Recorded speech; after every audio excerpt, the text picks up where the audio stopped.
నందమూరి కళ్యాణ్ రామ్ సంయుక్త మీనన్ నటించిన periodic movie devil. ఇక ప్రముఖ నిర్మాత అభిషేక్ నామా నిర్మించి దర్శకత్వం వహించిన ఈ చిత్రం డిసెంబర్ 29న ప్రేక్షకుల ముందుకు వచ్చిన సంగతి తెలిసిందే. అయితే ఈ సినిమాకి సంబంధించి ఇంతవరకు వచ్చిన బాక్సాఫీస్ వద్ద కలెక్షన్స్ ఏంటనేది చూసేద్దాం. ఇక మొదటిసారి కనుక ఛానల్ చూస్తున్నట్లయితే please subscribe to our channel.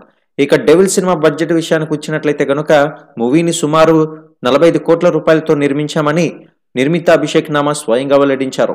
ఇక ఈ సినిమాను పలు చోట్ల స్వయంగా రిలీజ్ కూడా చేయడంతో 21 కోట్ల రూపాయలను బిజినెస్ అయితే వాల్యూ చేశారు. దాంతో గతంలో కళ్యాణ్ రామ్ కు భారీ హిట్ అయితే ఇచ్చిన బింబిసార వసూలను ఆధారంగా చేసుకుని ఈ సినిమా టార్గెట్ భారీగానే ఫిక్స్ చేశారు. అయితే ది బ్రిటిష్ సీక్రెట్ ఏజెంట్ అనే ట్యాగ్లైన్ తో ఈ సినిమా ప్రేక్షకుల ముందుకైతే గ్రాండ్ గా వచ్చేసింది.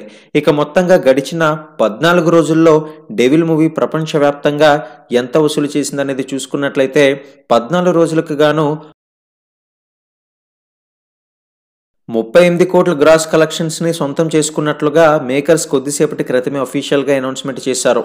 ఇక కళ్యాణ్ రామ్ పవర్ఫుల్ పర్ఫార్మెన్స్ తో పాటు హీరోయిన్ సంయుక్త అందం అభినయం, దర్శకుడు అభిషేక్ నామా టేకింగ్ కూడా అదిరిపోయింది ఈ సినిమాకనే చెప్పుకోవాలి. మరిన్ని లేటెస్ట్ టాలీవుడ్ అప్డేట్స్ కోసం బాక్స్ ఆఫీస్ కలెక్షన్స్ కోసం ఛానల్ ని సబ్స్క్రైబ్ చేసుకోండి. ఇక ఈ సినిమా కలెక్షన్స్ ఒక 2-3 రోజుల్లో డౌన్ అయ్యే అవకాశాలు కూడా ఉన్నాయి. ఎందుకంటే block buster hit కొట్టేందుకు Mahesh Babu అలాగే తేజ సజ్జా మరియు సంక్రాంతి కానుకగా నాగార్జున, వెంకటేశ్వర్లు మంచి మంచి సినిమాలతో అయితే ప్రేక్షకుల ముందుకు వచ్చేయడానికి సిద్ధమైపోయారు. మరి దానికి